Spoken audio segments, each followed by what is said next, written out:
Hi everybody, I'm Jack the Rambling Raconteur, and I hope you're doing well. I certainly am, because I finished reading Circe by Madeline Miller tonight, and I loved it. I'm probably still under the spell that Miller, or perhaps it was Circe herself, was casting on me as I finished the final pages, but I loved this book. I thought it was so well written. I thought the characters just felt so alive and vital, even though some of them were supposed to be gods. Everything just felt so alive. There was so much energy, and the characters, they seemed to live. Like they seemed to age across the pages and to develop. And then the story itself, of course, is just wonderfully written, and we're in Circe's mind in a way that just feels so authentic, as bizarre as that seems, and I'll read a couple of passages to sort of give that sense of what it's like to be in the mind of Circe throughout this book, because it's absolutely marvelous. If you haven't read it, I highly recommend it. So let's talk about Circe. Miller is drawing from some of the oldest classical works we have, including Homer's Odyssey. Circe is sort of a featured character within that work. There's an entire book basically set on her island, Aiaia. And then there's like one other quick scene involving Circe and Odysseus. Ovid in the Metamorphoses has some other aspects to the myths around Circe that he builds on. And none of them portray her particularly favorably. And Miller is not afraid to show Circe as a character with weakness, a character beset by jealousy, confusion, questions, one who at times, lashes out, but one who also is fierce, has like a sense of identity, a sense of purpose that she's searching for, and thinking when she finds a purpose that she's going to make a stand for that purpose, and then growing as a character and discovering a more fulfilling purpose. And I loved it. I wanted to spend so much time with this character. I was like disappointed when I got to page 385. I was like, the story's ending. And I was like, it was fantastic. I'm going to reread this book probably next year. So I want to give a sense of what it sounds like when we're reading this. So it starts, "When I was born, the name for what I was did not exist. They called me nymph, assuming I would be like my mother and aunts and 1,000 cousins, least of the lesser goddesses. Our powers were so modest, they could scarcely ensure our eternities. We spoke to fish and nurtured flowers, coaxed drops from the clouds or salt from the waves. That word nymph paced out the length and breadth of our futures. In our language, it means not just goddess, but bride. My mother was one of them, a naiad, guardian of fountains and streams." And so, we get this sense right away of, even though Circe is a nymph, sort of by birth, she has this idea of like, they didn't really know what to call me.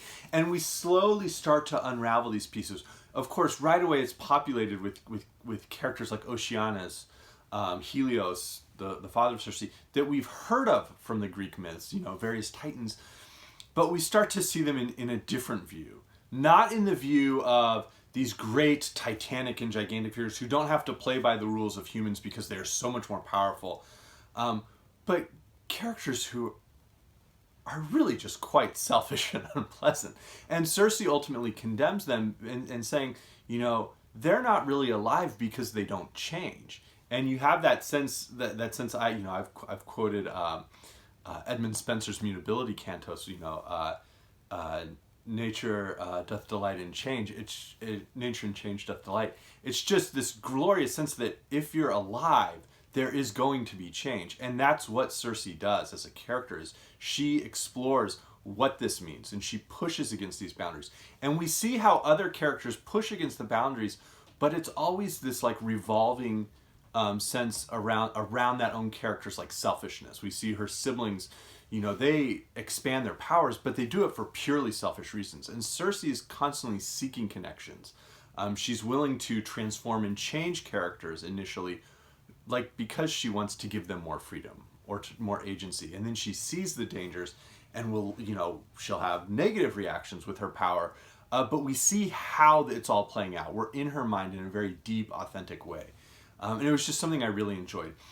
Another thing that works really well is taking these familiar, myths and legends and tales and switching the perspective. So, as I had mentioned, Homer and Ovid especially, in my mind, do not portray Circe in a particularly, I don't even say benevolent light, like in a humane light at all.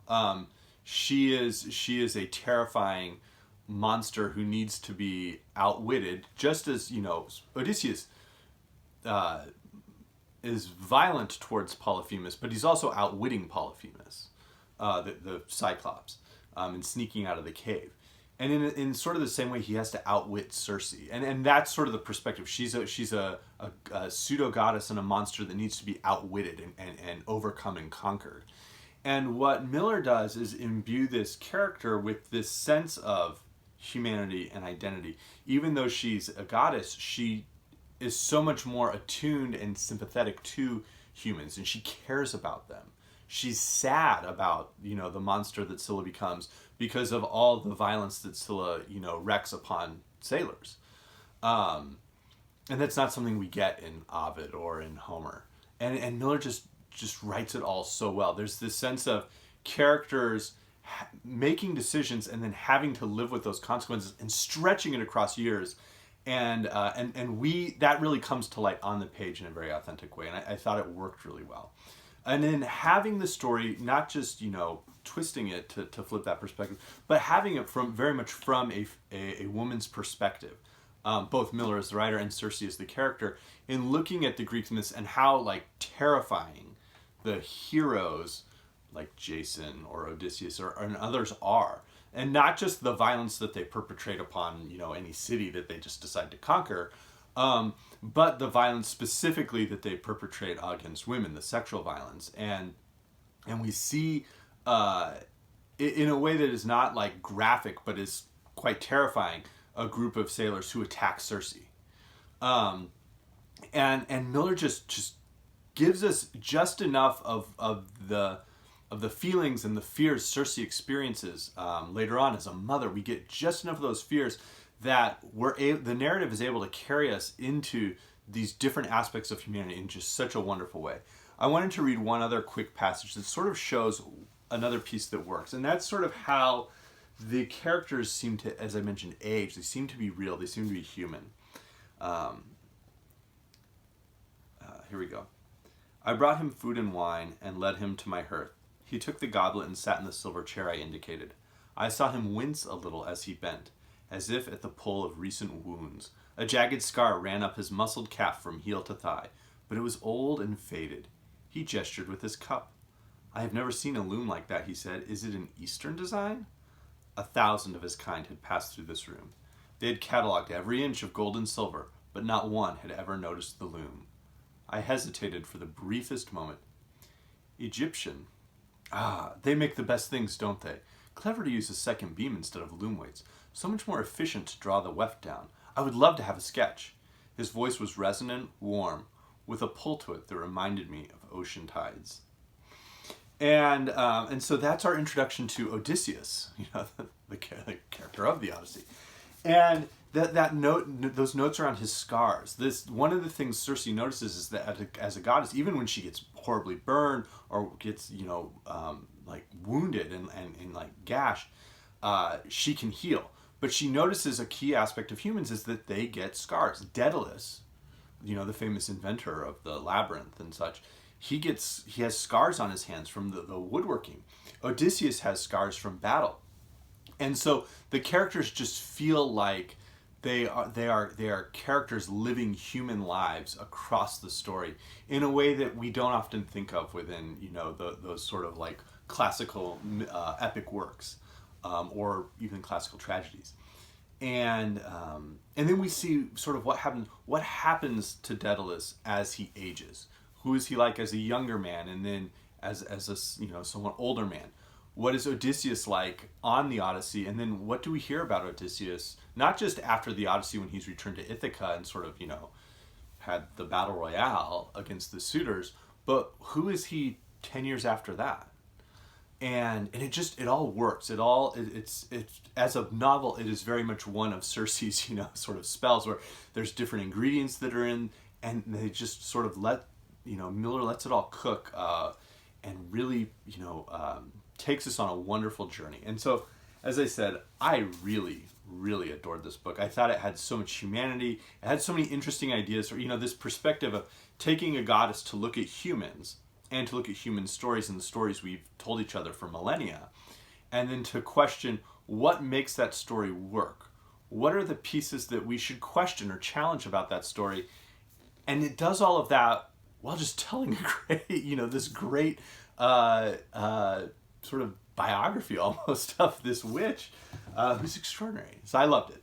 Of course, I had mentioned Homer's Odyssey is a key text. I went and reread, the book that focused on Circe, and I really appreciated what Miller did and how Miller took certain scenes from Homer, about how Odysseus has to figure out Circe, and how Circe sort of, recognizing the best attributes of Odysseus, and the worst will be revealed of him later on in the book, but recognizing the best attributes of him once companionship on this island.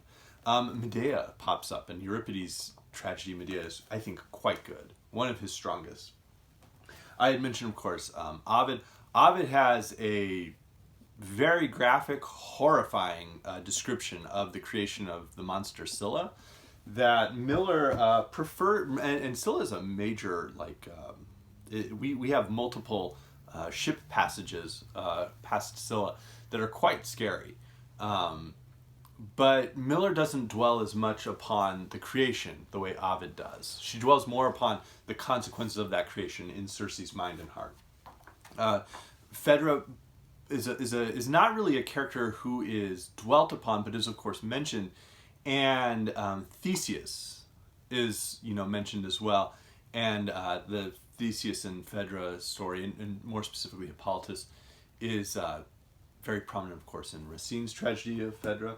One of the writers I was reminded of as I was reading Circe was Angela Carter, in part because she also takes those, the fairy tales or these stories that have been told across hundreds of years, and then she twists the perspective, she shifts it, she uses her own experiences to start to make us look at that story from a different perspective, from a different point of view, from a different background, and say, it still retains its magic, but it perhaps can amplify the world in a new way.